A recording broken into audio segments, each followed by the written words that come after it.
We're back at the NFF conference with Rabobank Australia New Zealand Regional Manager Peter Knoblanch. Thanks for joining us, Peter. It's a pleasure. Peter, what a time to be involved in Australian agriculture. Yes, look, Australian agriculture is always exciting from one side or another, but it's a wonderful sector with great people in it, and I think now is the time that many of them are really shining. We've had the challenges of COVID, but really as COVID came in, we've come out of a drought that's been long running on the East Coast.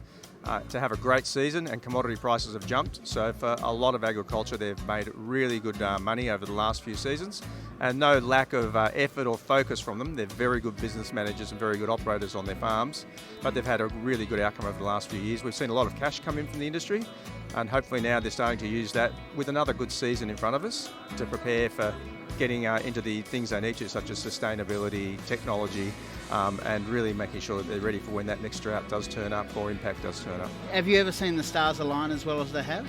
I haven't, and I was speaking to someone who's a doyen in the industry for a very, very long time recently, and they said that them and their family can't remember better times than this current season we're in. Yep. And what do you see as the opportunities ahead? You've spoken about sustainability. Is that seems to be a key message around here today? It's a word that you'll hear more and more. It's in everything. It's been in everything today, and there's a good reason for it. So firstly, we have to meet those Paris agreements, to get to zero by 2050. And that's a real challenge for agriculture, because agriculture produces about 1/3 of the global man-made carbon into the atmosphere.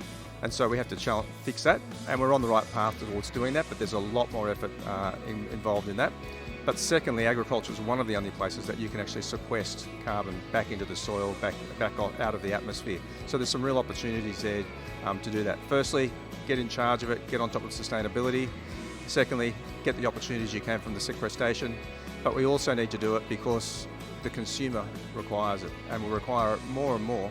And so it's kind of a bit of survive and thrive. So do it to survive, but then do it to thrive as well. And we'll find that as we do this and focus on it, we get more efficient and better at our production as well. Yeah, the consumers aren't changing their minds anytime soon, are they? No, they're not. Sustainability front, yeah. No, they're not. And we've got a growing population, and there's a big increase in demand for food. And with kind of less inputs and sort of the same land or slightly less, we've actually got to meet all that. And that's a challenge. Technology, farming practices, and as I said, that really good ingenuity of Australian farmers are going to help for that. Challenges, ag's such a global kind of industry. How do you see supply chain issues and all that kind of stuff playing out? Yeah, well, obviously supply chain issues generally were sort of starting to come around as you see a little bit of the deglobalisation of the world happening a little bit. And so that's causing a few fractions, and so all of a sudden the market might not be there that you thought was there. We've got very good players in our value chains that have actually managed that, I think, very, very well so far. But that's actually going to become more of a focus, and everyone needs to remain focused on that as we go forward. And the other part of that is with our suppliers or our inputs, a lot of them come from overseas, so we're going to see that same sort of issue from overseas. And so fertiliser is an example where it's bumped up.